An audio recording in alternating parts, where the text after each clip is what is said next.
I wonder why I'm going to write this book. First reason, because Sir Henry Curtis and Captain John Good asked me. Second reason, because I'm laid up here at Durban with the pain in my left leg. Ever since that confounded lion got hold of me, I've been liable to this trouble. It's a hard thing, when one has shot 65 lions or more, as I have in the course of my life, that the 66th should chew your leg like a quid of tobacco.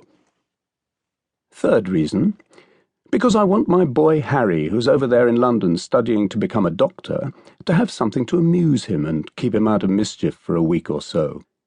Hospital work must sometimes grow rather dull, and this history will put a little life into things for a day or two while Harry is reading of our adventures. Fourth reason, and last, because I'm going to tell the strangest story that I remember. It may seem a queer thing to say, especially considering that there's no woman in it, except Fulata.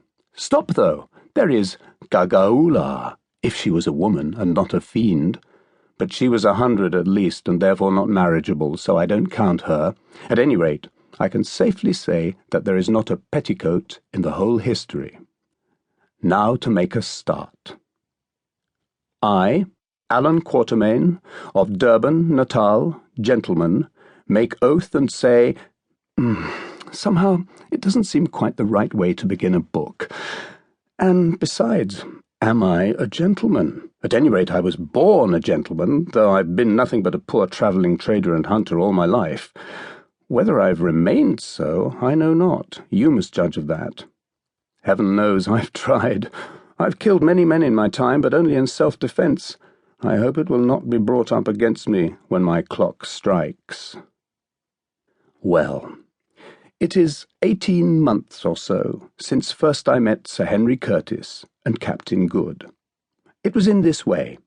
I'd been elephant hunting up beyond Bamangwato. Everything went wrong that trip, and to top up with, I got the fever badly.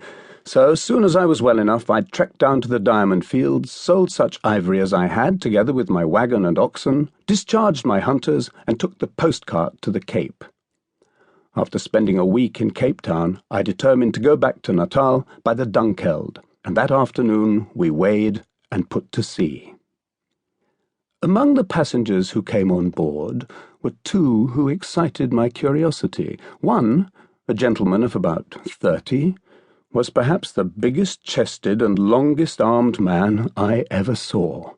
He had yellow hair, a thick yellow beard, and large grey eyes set deep in his head. I never saw a finer-looking man. Somehow he reminded me of an ancient Dane. Curiously, I found out afterwards that he was indeed of Danish blood.